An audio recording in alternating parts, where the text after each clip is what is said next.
Must be Thursday. Welcome to Learning Unwrapped, the talk show about your most important life skill. And we are going to learn a lot today. I'm taking a slightly different format. I am interviewing one young woman, and I have her mom alongside with us, but it's a very special month. It is the month of May, and you may have heard of Go Gray in May. I'm wearing my gray shirt, and I have on the other side here, I have my little gray, where we go with that, my little gray ribbon pin, because gray matters.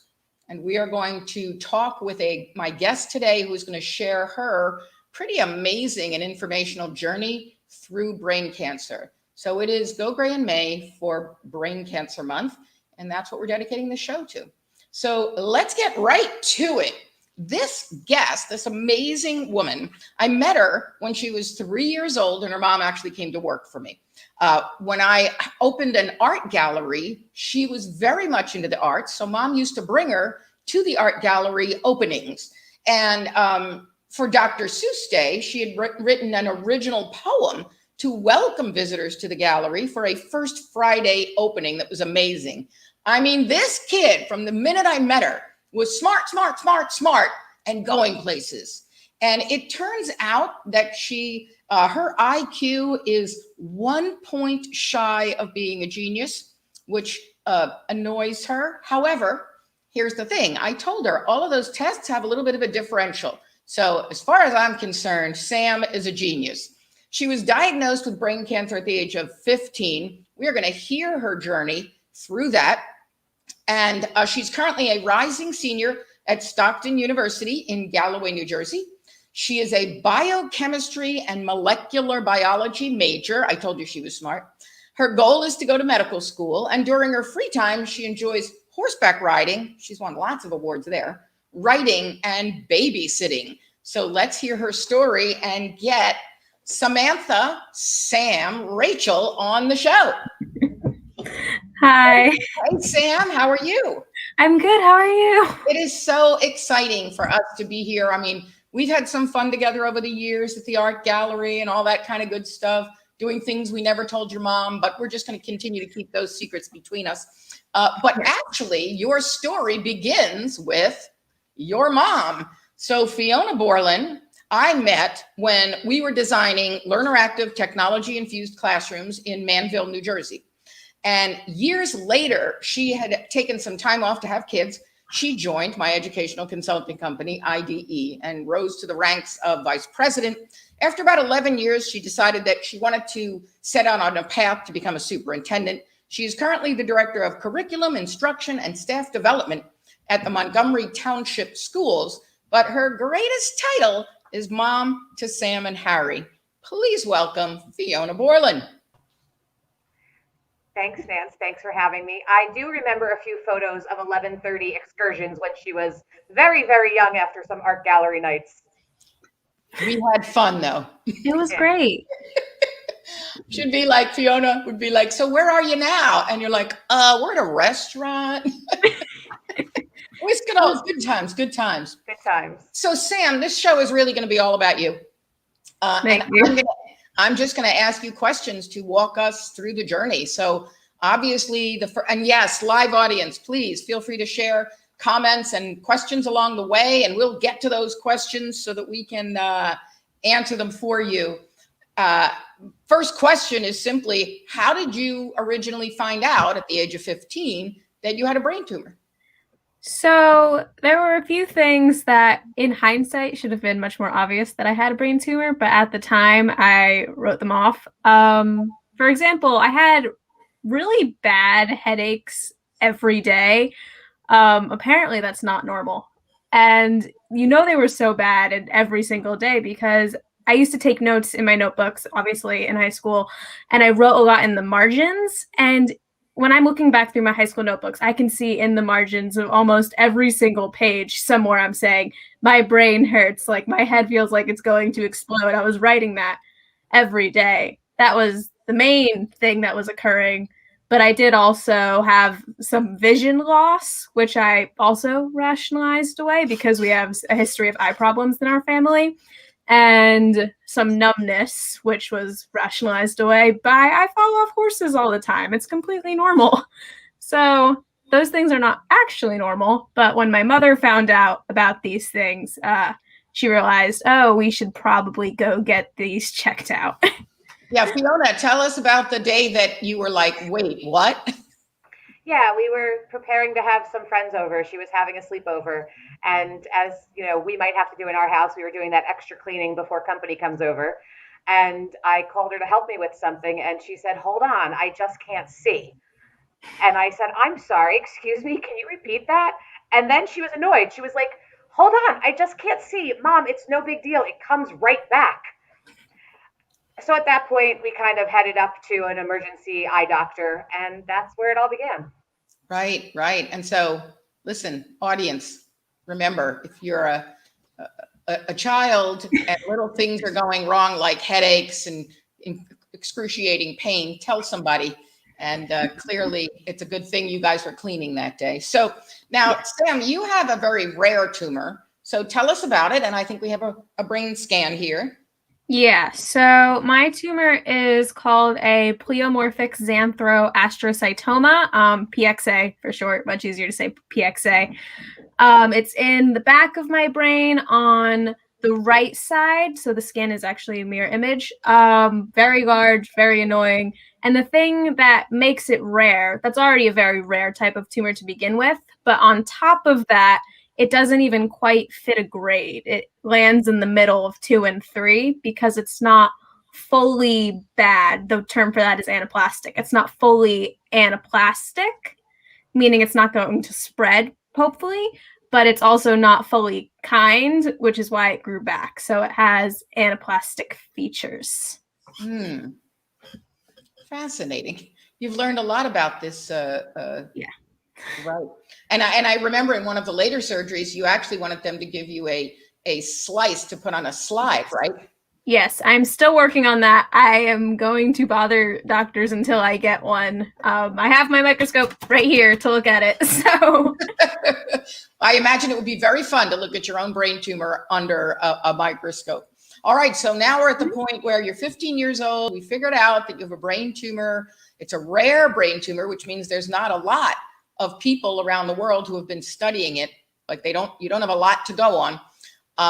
Tell us about your first surgery. So my first surgery happened really fast because when we found it, it was so huge, right? It was about the size of an orange. And I was in the hospital that Thursday we found it, and I was having surgery the following Monday. So it was really crazy how fast it happened. It was intense. I think my mom remembers more of it than I do. That's what she always says. I just remember my face would swell. One of my eyes swelled shut. I had this weird gurgling sound in the back of my head, like liquid falling out of a bottle, except inside my skull. It wasn't terrible. I mean, in the grand scheme of things, but it was definitely not an experience I would recommend. It was a very interesting time, but the hospital did a great job at making sure I was as comfortable as possible. And in that first surgery, you were awake. Yes. Oh, I was awake. That was so interesting. I actually, I feel like enjoyed is the wrong word to use here. I shouldn't say I enjoyed being awake, but it was really interesting because my mom and I, we always watched Grey's Anatomy together. She got me into the show and I was very into the medical stuff.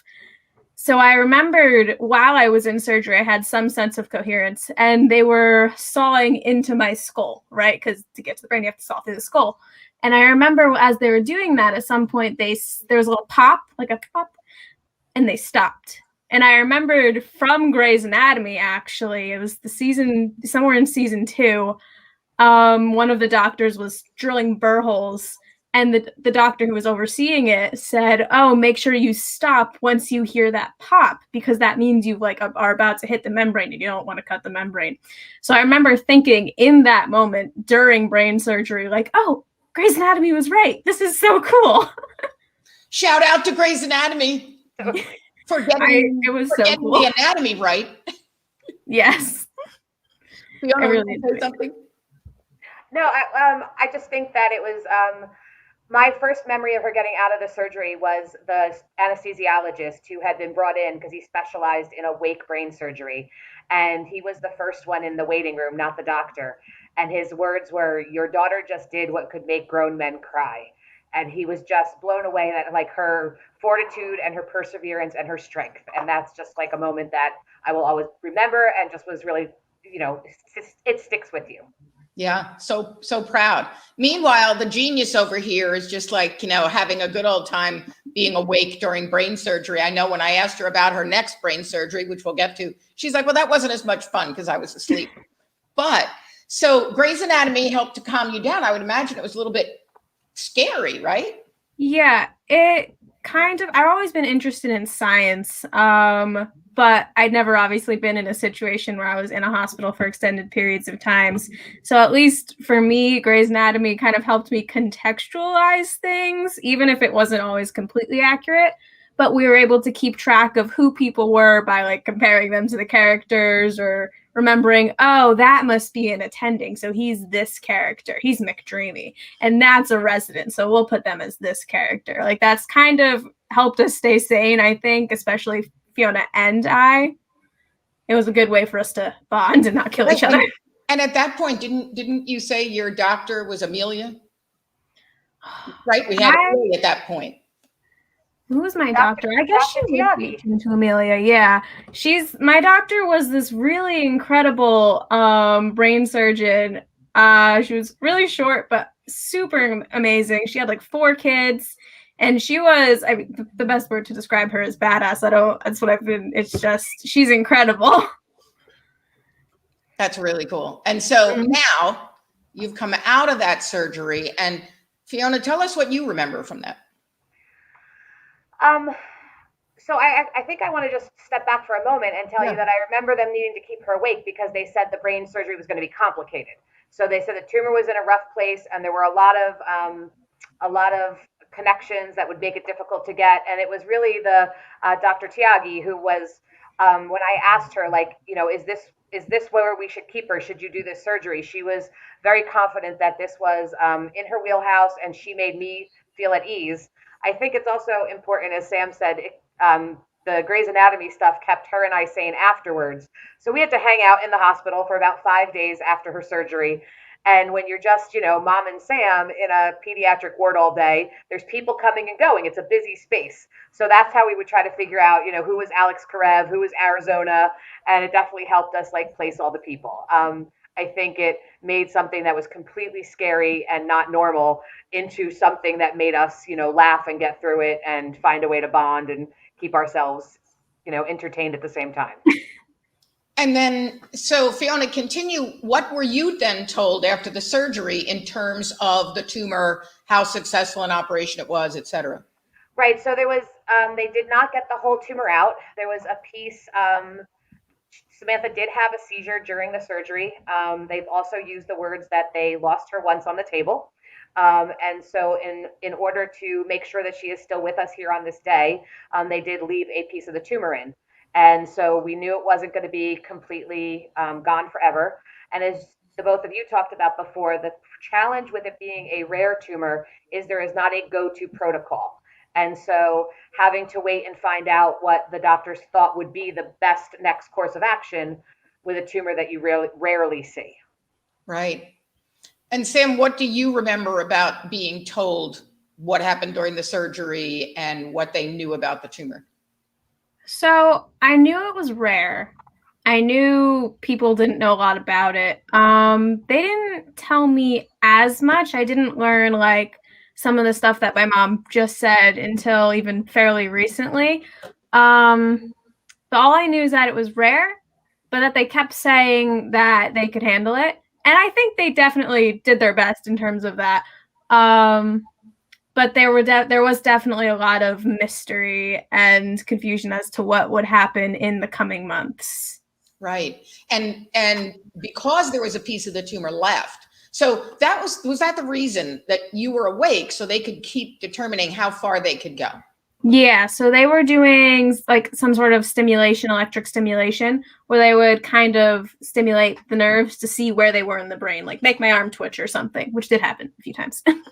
And you had shared with me, when we were having a kind of a pre-interview, that the brain doesn't have pain sensors. Talk to me more about that.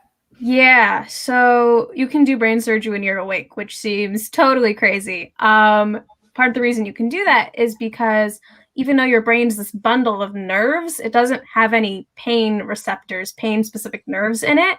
That's So why. as long as you're like numbing your skull and your scalp, you can poke around in the brain and it won't cause any pain. It could cause other problems, obviously, but pain is fine. So as long as you're careful and you're mapping out where you're going, that's why you can do brain surgery awake and why it's more beneficial sometimes. Yeah, that's really, really interesting, But tell me, what was it like being awake while they're literally boring through your skull? Like, was there a vibration? I mean, there was a vibration. It took me, my thoughts were a little slower, so it took me maybe a second or two to realize, oh, they're cutting through my skull now. Right. And then I saw that on Grey's Anatomy. Yes, I did. And then there's a few like spaces in between. I don't remember everything. Maybe there were some parts where I was more coherent than others. Sometimes they would ask me to talk and I would say things, and sometimes they'd ask me to talk less because I was talkative. I remember the anesthesiologist. He was great. He was awesome to all of us. He sometimes would remind me to like keep breathing because I wasn't intubated because of the method of anesthesiology. He'd be like, "Oh, Sam, remember to breathe," and I'd go, "Right." And then 5 minutes later, he'd be like, "Keep breathing," and I was like, "Yeah, totally doing that." But you're kind of foggy in that state, so. Right. So then surgery's over. You're in the hospital for about 5 days. You're heading home, and now you're going to hear about what they're going to do with this remaining piece of tumor in your brain. So tell us about the really at the time groundbreaking therapy you went through. Yeah, so I got radiation therapy after, but I didn't just get regular radiation therapy. So standard radiation, it's a wave, right? Goes like that. And the wave standard radiation would just like go in here, then hopefully hit where the tumor is and then come out the other side. So that radiation wave is hitting your entire brain, which is not necessarily a good thing because radiation, as we know from even just sunburn, causes damage. There was a new type of radiation, very experimental. I don't know how much so now, but at the time, very experimental, proton radiation. And so basically, instead of shooting a wave, they're able to shoot essentially a particle. And they can shoot that particle right to where your tumor is. So it's still going to go through whatever's in the way to get to the tumor, but it won't go any further. So hopefully in the long run, it's one, more effective, and two, causes less collateral damage. And that was a fascinating experience to go through. I actually had a lot of fun in my radiation treatments. Spoken like a true genius. I had a lot of fun with that. All right, so tell us about what it was like going through, because you had to go, how often? I think I went every day. It was either every day or 5 days a week. I might have had weekends off. For about 2 or 3 months. And I went actually at like wait, I want to get clarification on this, Fiona. Mm-hmm. How often? So 5 days a week for about 8 weeks, I think it was. Okay. All right, back to you. Yeah, so I went actually in the morning before school. So I would wake up at like 5 in the morning, drive the half hour or so to New Brunswick, and then I'd do my radiation at 6:37 in the morning.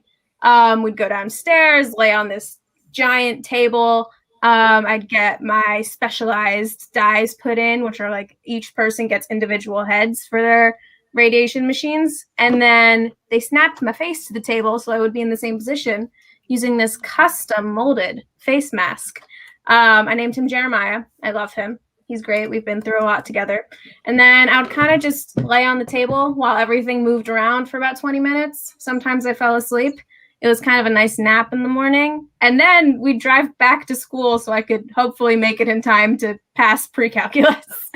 So that was a little unusual. Most people don't do radiation and then go to school and then stay after trying to learn everything I didn't understand. So, but you've always been special. So just go back to Jeremiah for a minute. Are you saying that the mask is what kept you in one place? yeah. So Jeremiah, there's these snaps on the back, right? These things, and these would literally snap onto the table while this was on my face, so you could see it's custom molded. And that way you're always in the same position. So they can calibrate the machine and make sure that all the radiation is actually going to the correct places and not off by like a millimeter or two. Fascinating. And one of our listeners said, shout out to Jeremiah. Yes. I love him. We've had shout outs to Grace, shout outs to Jeremiah. Now, there was a question, and I have a feeling it was during the surgery. What did you do to keep your focus and keep calm? I mean, that's an interesting question because everything was very foggy. There wasn't a lot of room to feel anxiety, if that makes sense. I don't think it was even something that was on my mind at the time. My brain was very addled, so it was just like people would prompt me, or random thoughts about Grey's Anatomy would prompt me, and that would get me to think. But otherwise, I was generally just in a state of numbness. And is that because the anesthesiologist gave you some level of anesthesia, yeah, just not enough to knock you out? Yeah, it must have been something like that. Mm-hmm. Okay. Sam, do you remember music? Because remember he asked you your playlist. Like you Oh. had asked for Fall Out Boy during your surgery. No, I don't remember that at all. I didn't even know I asked for that. That's good. It's like, what music would you like to hear during surgery? Yep. I always like the music they play on Grey's. There you go. All right. So now you're going for the proton radiation, and then you're going back to school. What was school like? School was fun. I like school. I was good at school, but especially as the weeks kind of progressed. So radiation is cumulative. So as the weeks progressed, it kind of got a little more difficult to do things. I was a little more tired. I was missing more days. But I would try to go as often as I could because, in all honesty, I really just wanted to pass this one class I was taking at the time, pre-calculus honors, so I wouldn't have to take it again. So I really think half my motivation for even going to school was for this class. And the teacher, Mr. White, he's amazing, honestly helped me so much. So shout out to Mr. White. Yeah, shout out to Chris White. At what school? Jonathan Dayton High School in Springfield. Springfield. Shout out to Springfield schools. All right, back to Mr. White. But outside of that, did he get you through the course? Yes. Oh, he helped me so much. I would spend so much time after school staying in his classroom while he like retaught me things I didn't understand. He was honestly amazing. I don't know if he knows how amazing he was during that time, but it was really good to have a Mr. White.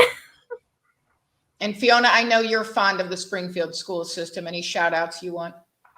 I have to shout out Mr. White myself. I would also shout out their superintendent at the time, who probably gave me the absolute best piece of advice for this entire journey. I don't know what personal experience he had that informed him, but on my first phone call, he said to me, remember that this is her journey and you're along as the passenger. And I didn't know how true that would be even when she was 15. But from the moment that she was diagnosed, doctors talked to her. Therapists talked to her. I was in the room, and it's a very weird experience, but definitely shout out to the superintendent of schools at that time who gave me the best piece of advice ever. So now you're past your first brain surgery. You're working through school again. Were you able to engage in horseback riding? Because you're a pretty good horseback rider, huh? Yeah. So there was a waiting period. I don't remember how long it was. I would guess probably about 6 months after the bone heals, which takes about 6 weeks. But then it's from whenever that seizure was, so the date of surgery. 6 months after that, I was probably about to ride again. And then I did. I went back to horseback riding. It was so great.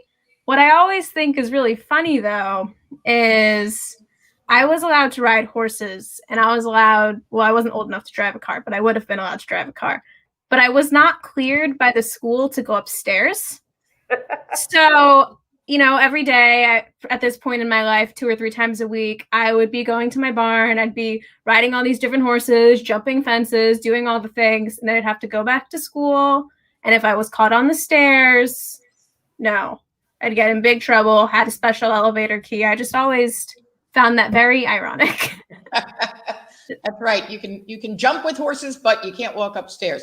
No. I'm glad they did that, though. And quite honestly, if they gave me an elevator key, I'd be, just happy with that.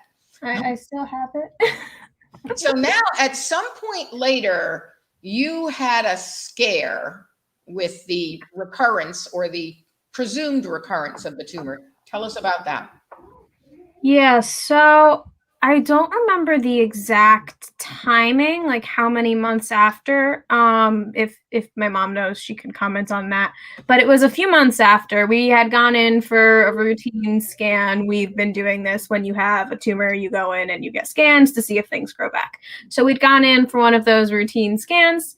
And when we went in for that scan, they came to talk to us about it after. And basically the story was, hey, we think your tumor's coming back. This is bad. The tone was not a good tone. This is bad. This is not good. And we started talking about some very unfun things to talk about. I think there was like mentions of end of life care, stuff like that. Just honestly, because of how rare this tumor was, no one really knew what to do. And they thought, oh, it's coming back. This is a bad sign. So that was a very unfun doctor's visit. And my mom and I left the doctor, and we were supposed to go back to like school and work that day. No, we chose not to do that. And instead, we went to the zoo. We went to the Turtleback Zoo, and we had a very fun time at the Turtleback Zoo. And we looked at penguins and groundhogs and had a wonderful time. And that next few days is when we made the decision to go get a second opinion at a place that would hopefully have a little more knowledge and expertise and really just experience. That's when we decided to go get a second opinion at Memorial Sloan Kettering. And Fiona, talk to us about that time. I mean, you're the mom and you're being told that this might be end of life care. Yeah, so I'm going to tell you it was about 6 weeks between getting that news and making it into New York City. And they are a very dark and sad 6 weeks because we, at that point, and I think that's a part of the story you're going to get to in a few moments, but at that point, there wasn't another protocol. The protocol had been, let's do surgery. And if you read anything about PXA tumors, getting it all out is the key to success, and they didn't. And then they did radiation, and the radiation was a best effort, right? Because there's not 5,000 of these a year to know what to do with them. And so the fact that the doctor believed it was growing back really meant that there wasn't another option. They didn't have a plan B for us at that time. So that was when we, reached out to, we actually reached out to her radiology oncologist, who at that time had moved from her first hospital into Memorial Sloan Kettering, and he encouraged us to come in there and meet the team. Mm-hmm. I think I'll point out here that what we have learned since then is that we were working with a pediatric oncologist, and the level of tumor that she had, and as we keep overusing the word rare, we really needed a neuro-oncology team or a pediatric neuro-oncology team. And that's what we were able to find at Memorial Sloan Kettering, and really have just encountered incredible doctors that just could have a different perspective, because in their words, they only do brains, right? Like this is what they do, and they specialize at this, and they hone their skills. So they look at the scans that a pediatric oncologist might look at with a different lens. And that really changed direction for us at that time. Right. Because it's like, obviously Memorial Sloan Kettering is always rated as one of the top cancer hospitals in the United States. And I always say to people, if you have cancer, find the nerdy people who are sitting around doing nothing but looking at those cells day after day after day. So what happened then, Sam? Do you remember when you guys went in and got the scans and what the result was? For the first time, I don't remember exactly when we went in, like what it was like for the first time. It was strange. It was different. It was a new place. We took the subway to get to the hospital. I'd never done that before, so it was very surreal. But then got the scan. It went really well. And then we go and we meet with the doctor who we'd never met before. His name was Dr. DiBerganza. Awesome guy. And he started going over the scan with us. And he basically told us, no, I don't think it's growing again. I don't think that our previous doctor was like inept in any way. He just doesn't have the same experience that I have. Like this doctor, Dr. DiBerganza, like looks at brains. He says this does not look like it's growing for all of these reasons, listed them out, very clear, very concise, and very empathetic, especially to my mother who needs more empathy than I do. So he was just very good at explaining everything. Wow. So then it was like, no, because I think I remember, Fiona, you talking about the fact that they were saying the brain was just growing back and filling in space or something. Yeah, so it was. Her brain definitely had some messy things in it. It had 3 cysts, and she'll probably talk about that now too. When you take something out of the brain, something has to refill it. So what had filled it were these 3 little cysts, and they were looking as if they were problematic. Really professionally, as Sam said, the doctors assured us that it wasn't that we had a poor quality of care. It was just that we needed a higher level of speciality, and that's what they could provide for us. One of our favorite pictures, or my favorite pictures of Sam ever, is following that day, because we clearly went from about 6 weeks of not knowing if she was going to stay with us on the planet for much longer, to literally them saying, no, she's good. And so just like we went to the zoo when we got bad news, we went to Central Park when we got good news. And there's a great picture of Sam's lemonade, another kind of beverage for her mom, and, some great background of Central Park. That's awesome. So Yeah. now we've got good news. As a matter of fact, we have a picture as you resume life as in normalcy. We have a picture of you playing violin. Yes. Oh, I also play the violin. So that was very fun. Being able to actually do those things again without the threat of death looming over your head is always nice. Yes, nice. Yes. That's a good idea. That is good. And did you find that after the brain surgery, you were unable to do certain things, or how did it affect your learning in school? How did it affect playing violin, or was it like no change? So it definitely, the way my doctors explained to it is it was less so the surgery and more so the radiation. The first time around, the radiation kind of caused essentially my processing speed to drop. So I got a few neuropsychological evaluations because they do these things when you have brain surgery. And what they found was like I had all these really high performing stats essentially across the board, like good at remembering things, good at doing math, good at all of these other things that they test, like really, really good, like 90 plus percentile. And then when you compare it to my processing speed, that was right in the middle, like smack 50%. Wait, very average, very average? good. You were average, Sam? It was the yes. Yes. But it was the discrepancy. So what they always said to me was this discrepancy is like where the radiation was could have caused this discrepancy. And because of that, you essentially need more time to let your brain function to its fullest capacity. So I could get things done well enough in regular time because my brain functions pretty well. But to let it really do its whole thinking, abstract, fun thing, you need that extended time because my processing speed did drop. The speed at which I read dropped. The speed at which I did everything just went down. Gotcha. So now you know how the rest of us live. All right. So we are going to take a break from the story at this great point of news to talk about what's in your mug. Now, for those of you who watch the show regularly, you know that from time to time, I mention an amazing group that I am a part of called the Faith Keepers. And my mug was actually brought to us by one of the Faith Keepers. And it basically says, "Blessed are the Faith Keepers, the connection we all need."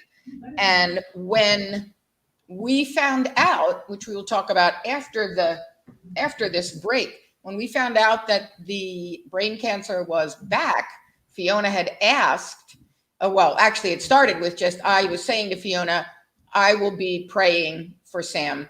And Fiona then asked a couple of my friends that she knew are, very close to the Blessed Virgin. She's like, could you get Jenny to pray too? And then it was like, well, yeah. And then we need so-and-so, we need so-and-so. Anyway, ended up putting together this fabulous group of faith keepers. And we pray every night around 7:30 for Sam. And we pray in prayers that are like the best healing prayer from all different major religions. I mean, we may not have every religion covered, but we've got a lot of them covered. And one of the things we talk about is that, there is one God, and we can call God a lot of things, but there's a God out there, and we're going to depend on that God. And the fabulous thing that you have done for us, Sam, is you have created this group that's been praying since December 22nd every night.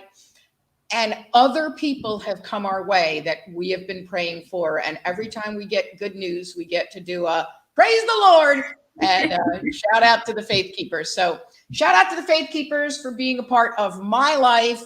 And for Sam and Fiona, I am grateful. Sam, what is in your mug? So decaf. Sorry.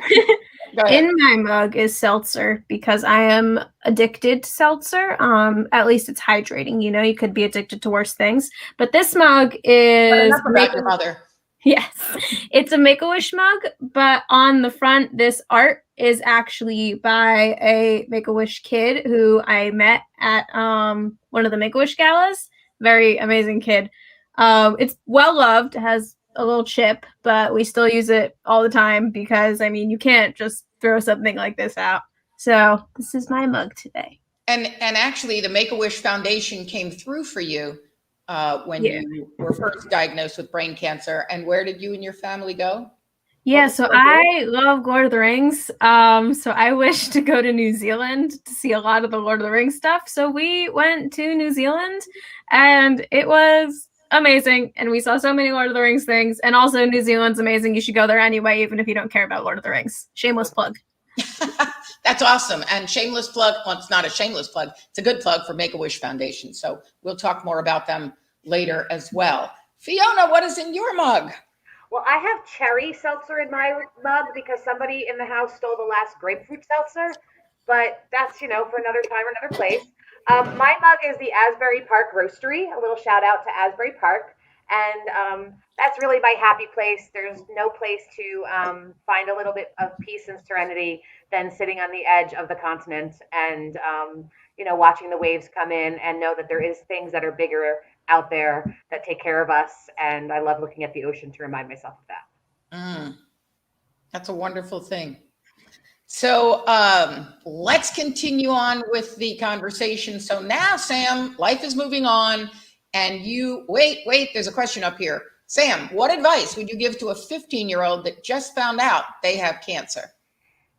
So I think it's so interesting. I think it really depends a lot on the temperament of the kid, but the biggest thing I'd remember is you don't have control over everything, and you don't need to have control over everything. It's not your job to have control over everything. It's obviously something that's very full of anxiety, and you find out this thing and you feel like you should be worrying about it all the time. Like, I have this terrible, scary thing. What's going to happen? What's going to happen? What happens? You're not in charge of. You don't know what to treat yourself with. So it's better to just take every day as a singular entity and try not to think about the things you can't control. A lot of us need to learn that. Yeah. I was going to say it's good advice for her mother too. Yes. And Fiona, what advice would you give to a parent of a child just diagnosed with cancer? No, I just have to echo that advice. I think you have to stay present and be in the moment. And I'm not good at it. Samantha is much better at it than I am. But you can't worry about the things that you can control. You have to do the next day and the day that's in front of, the day that's after that. But that's it. Right. Thank you. So life is moving along. You now go off to college, right? You started college, and you're looking to go through college and then go to med school. And now you find out the tumor is back. Tell us how that happened. Yeah, so tumor came back. We found that out yet again, at another routine scan, you keep getting routine scans typically for the rest of your life. So we went back for a yearly scan on December 18th. And when our doctor is very fun, very vibrant, very enjoyable. And so normally when he comes in the room, Do we want to give him a he's very shout out? Do we want to give shout him out Dr. Gilhaney. Woo-hoo! Yeah. Shout out to Dr. Gilhaney. Before Dr. Gilhaney. Oh, that's awesome. Yes. I do that in the hospital. So if he sees this. Wonderful thing. Okay. But yeah, normally he's very vibrant and excited when he comes in. It's a big deal. He's like, there's no tumor coming back. So this time it took a little longer for him to come back than he normally does. And then when he opened the door, he just opened it like a normal person. And in that moment, we knew something was a little off. And that's when he said, it's growing again. It grew. It definitely grew. Showed us kind of the pictures, showed us where it grew. And then started talking us through our options, which are things we had talked about in the past. But, it's still kind of strange to hear, especially at the very end of 2020. Like, of course, that's how 2020 would end. It was kind of surreal, but you just kind of have to, as I said before, roll with the punches. So that's what we did. Mm-hmm. And so now with the, as you said, the team of doctors that Memorial Sloan Kettering compiles, what were you being told about surgery?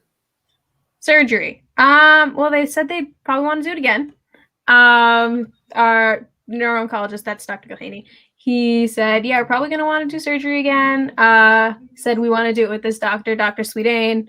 Kind of started talking us through those things. We didn't have any concrete information at that time. We didn't know when things would be. We didn't know what would happen after the surgery or exactly what the plan was. So that was a very, I don't want to say wishy-washy day, but we didn't know a lot. It was kind of like a bomb. And then you just have to go about and continue your life for a little bit until things start pettering into place. Right. And how old were you? 20, 21, 20 at the time? I was 20. Right. And I'm recently 21, so I have to think about it. So 20 years old, it's 5 years later, the tumor's back. And Fiona, I believe you didn't believe that they could get the tumor out. No, I think the one point that I want to make here is that we're sitting in his office, and I think I held it together for about 3 whole minutes. And at that point, he intervened and tried to encourage me, and he started giving us like lots of hope. And I just want to contrast it to 3.5 years earlier, where there wasn't hope to give us. And so really what happened 3.5 years ago was that there wasn't a problem, but had there been a problem, there wouldn't have been a plan B, C, and D. And, he comes over and he wheels his chair over and he grabs my hand and he says, no, Mom, we are at a place where we're going to fight this. Like we have things that are going to, attack this tumor. And that's really when he implied that we were going to go back in and get it out. I think I had to hear that like 15 times before I understood that they were going to do surgery. And I think, I just want to say that we asked him, like, are you telling us there's hope because there's science that says there's hope, or because you believe in rainbows and fairies and pixie dust? And he got really serious and he said, I promise you that there is science and we have reason to be hopeful, but that does not mean I don't believe in rainbows and pixies and fairy dust. So that is why, again, shout out to Dr. Gilhaney. He is just our kind of doctor, and he's been magical through all of this.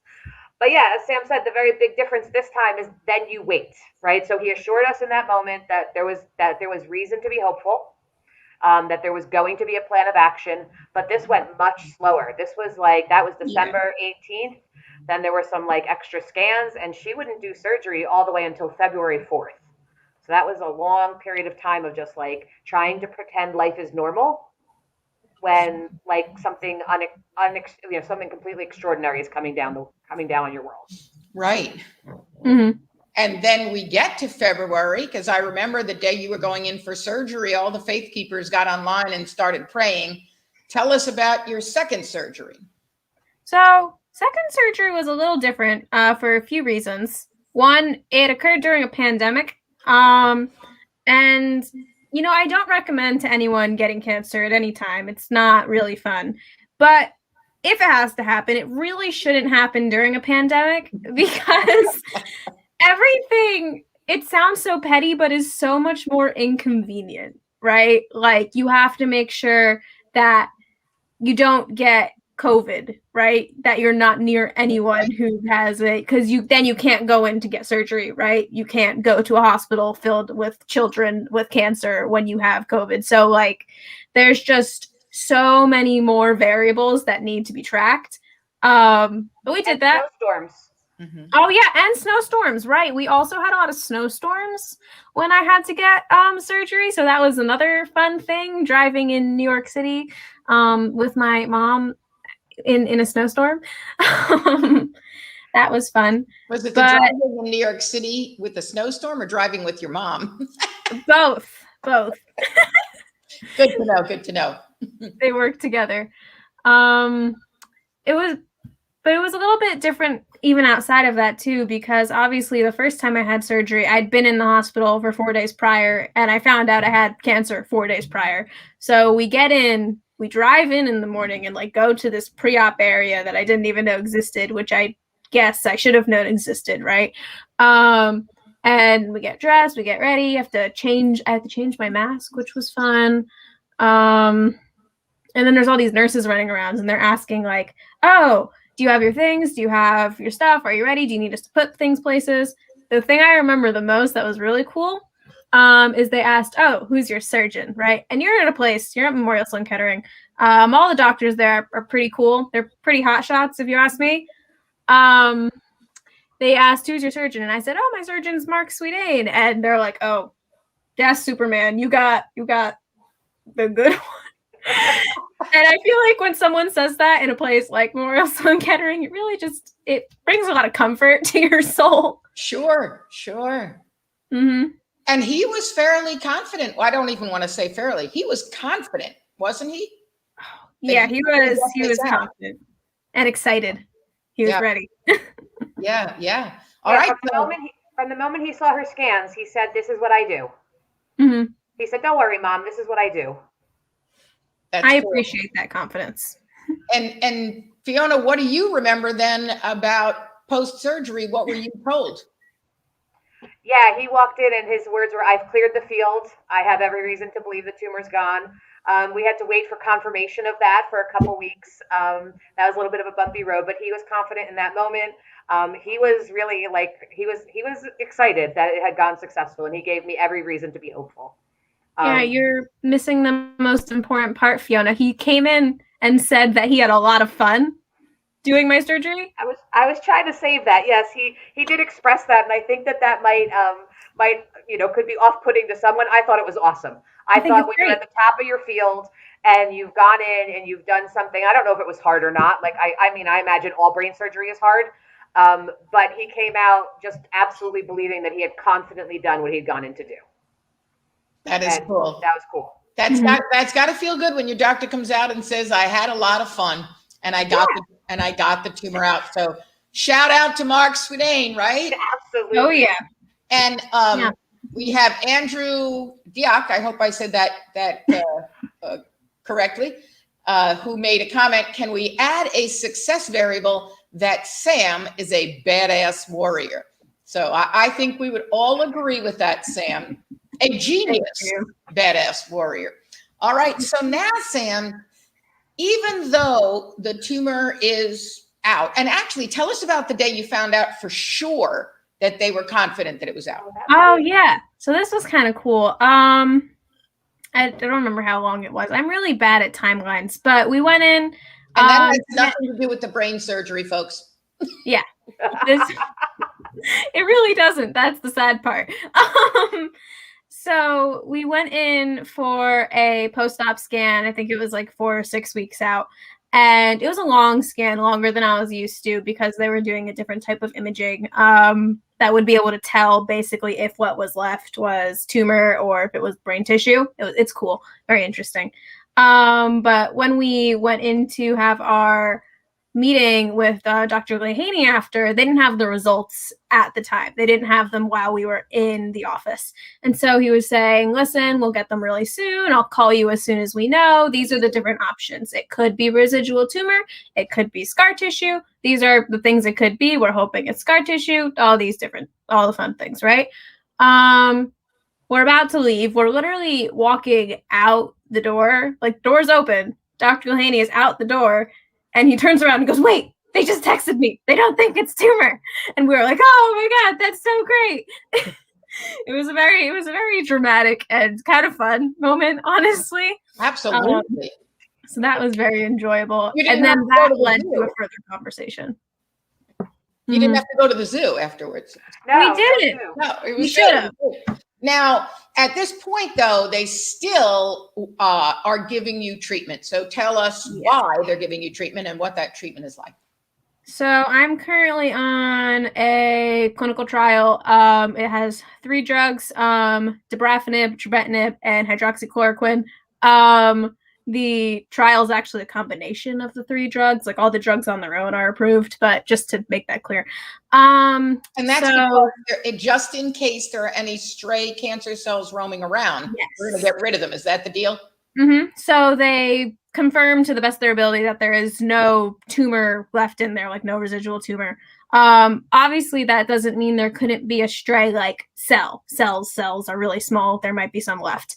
So the therapies that they're using, the dabrafenib and the trametinib, those are both targeted therapies. So those find specific sequences in your genes and your DNA, and they're able to locate those sequences that would only appear in my cancer cells, because those cancer cells have a specific mutation that kind of turned them into cancer cells. So they did a whole DNA workup on you to find out what your healthy cell structure is, and then what the unhealthy cell structure is. Yeah, so they know that the cancer cells have this mutation that's a BRAF V600E mutation. That's actually found in a lot of melanomas as well. And so they have drugs that target that specific mutation in 2 places, which is always better than 1. So I take those drugs, and the idea is that hopefully it will find those cancer cells attached to the locations within those cancer cells and then essentially kill them. Fantastic. And we're counting on that. Yes. We're counting on that. And tell us, because there is an issue. One of the reasons that brain cancer is so difficult to fight is because the brain itself doesn't want to allow chemo to get into it. So tell us a little bit about what's going on in the brain. Yeah, so I feel like I should preface this by saying I could not be entirely accurate. So feel free to ask people who know more than I do. But there is this thing. Grey's Anatomy. Maybe something a little more in depth than Grey's, but Grey's also is great. But there's this thing. Your brain is a sterile environment. It's something called like immunologically clear. It does not want things to get into it because your brain needs really specific conditions under which to operate. So there's this thing called the blood-brain barrier that basically stops all sorts of impurities in your blood from getting into the brain. So they can still circulate throughout the rest of your body, which doesn't need as specific parameters, but they can't get into the brain. And so sometimes that means getting different types of drugs into the brain is more difficult. So that's kind of another reason why this is a clinical trial, because they're testing these drugs on brain tumors as well to see how effective they are on those. And I think, Fiona, you were telling me that there's something about the hydroxychloroquine allowing the chemo to get through or something that... I think the hydroxychloroquine is actually the cellular reproduction inhibitor. I think it stops the cells from reproducing, is my best guess from reading all of the clinical trial paperwork. But yeah, one of the reasons that you do a clinical trial is that you sign up for all of your data to be shared. And so although we absolutely hope and pray and have the faith keepers on our side that what they are doing will, change Sam's story, we really do this because you want to make sure that the doctors have as much information so that unfortunately the next kid has a protocol and a family has a plan. And that's really what a clinical trial is all about. That's So fantastic. go Sam. Yeah, go Sam. You're going to be helping people everywhere. Oh yeah, I've got the needle marks to prove it. That's a wonderful thing. Thanks for doing that. And at one point, your mom was telling me she wasn't sure if you would be returning to college, but with all this great news, tell us what you're doing next. Yeah, so I am planning to go back to school next semester. I didn't go this semester because, brain surgery. But next semester, I am fully intending to go back, get back into everything that I was doing, move back on campus. And I am on track to still graduate on time, spring 2022. You are. That's very, very exciting.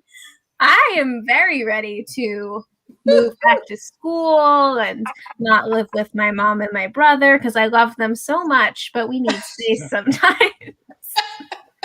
Well, it's going great. Of a pandemic, right? Yeah. And so there's a question that Julia asked that I would have asked as well. So you're reading my mind, Julia. What are you planning to do in the future, Sam? Brain surgeon, oncologist, superhero? You already are a superhero, but what are your plans?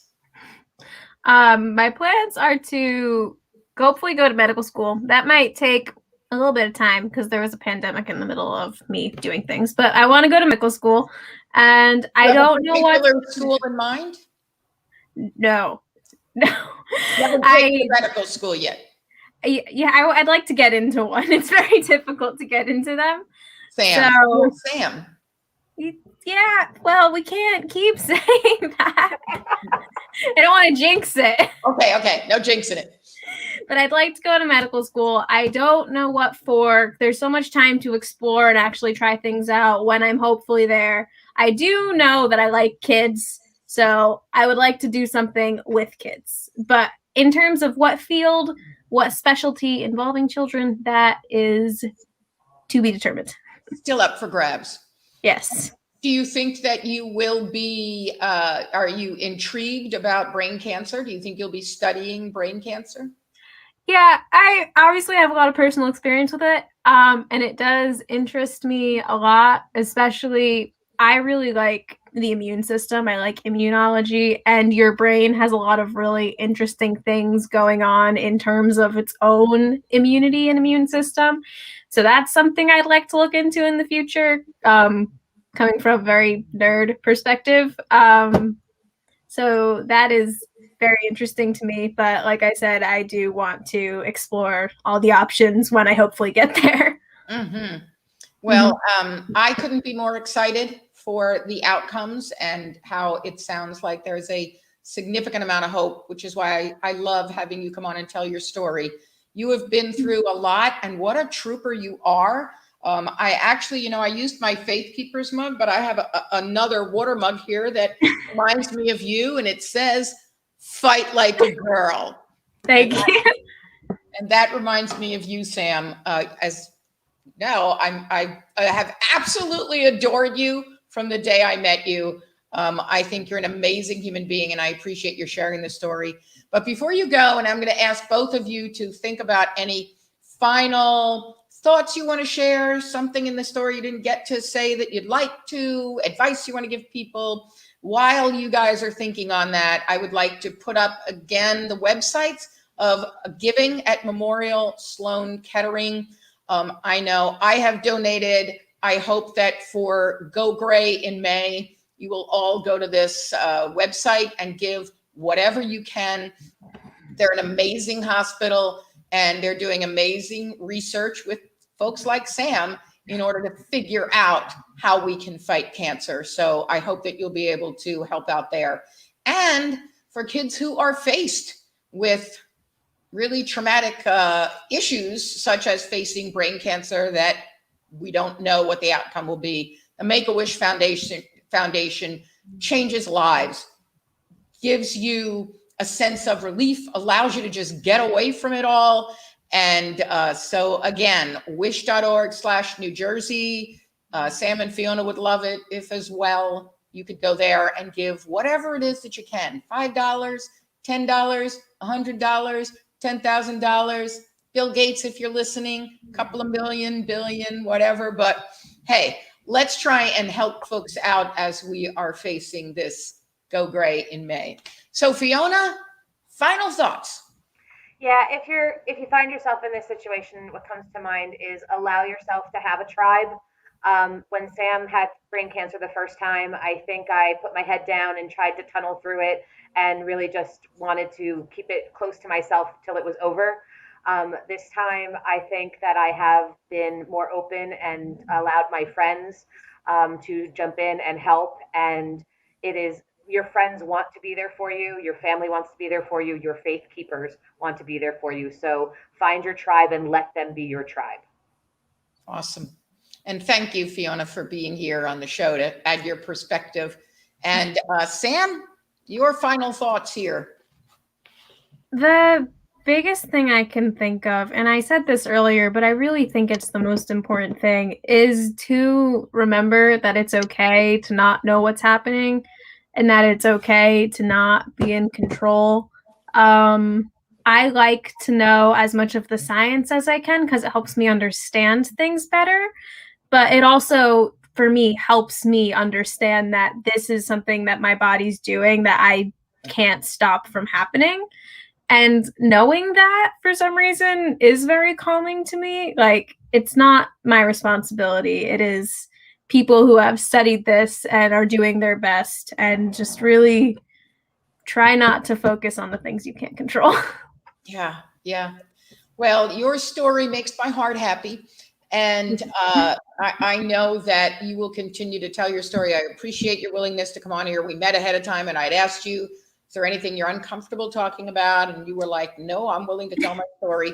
And I love that about you. And you do take that scientific, slightly nerdy approach to all of this, which is a wonderful thing. Unlike your mother, who takes more of the breakdown approach to things, but she's got a good tribe. So it's a wonderful thing. Thank you both for being on the show. The director's going to take you backstage, but don't go away because I want to come back and then we'll talk a little bit more later. But thanks to Sam and Fiona for being here with me. And for my audience, whether you're part of the live audience, you know, I always love having you here to keep a conversation going on the side. And for those of you who watch later, again, go gray in May and go gray all year long because gray matter matters. And you're going to hear that from the kids of IDE. And I hope you'll be back next week when we have 3 awesome guests who are going to come on and talk about how women impact economies, how we ensure that women can be in the workforce to build economies. Years ago, I was introduced to a book called Half the Sky, and it came from a phrase, or I guess it'd be a sentence, that women hold up half the sky. And that fundamentally countries can't survive if they have half of their population not working. And so we are going to learn about some fabulous people and organizations that are helping women enter economies. So join me next week for that. And thank you to the kids of IDE for taking us out. Bye, guys. See you next week. My brain helps me to remember things and think. I like my brain because it helps me read and fix my problem. When I'm working on a problem, I notice that my brain stops looking at a single answer to a problem, and it tries to open up to look for multiple outcomes and answers to a problem to see if there's something else that works. What I love about my brain is that it helps me think. Let's say if I'm doing math, right? I think about it in my brain, like I count in my brain, I think in my mind, and that helps me. My brain is strong like Wonder Woman.